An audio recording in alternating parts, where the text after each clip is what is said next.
Hello everyone, welcome to new video.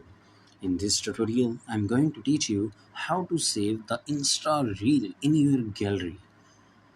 It's a pretty quick and easy method, so I hope you follow all the steps and do not skip the video. So without waste your time, let's get started. First, obviously, go to your Instagram account, then click the reel icon,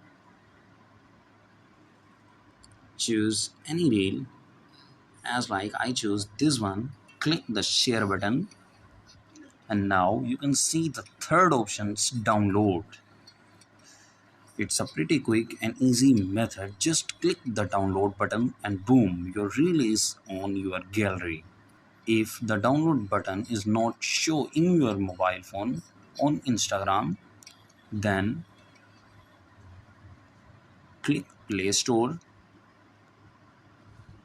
go to search bar, then search Instagram, and now you can see my Instagram is already updated.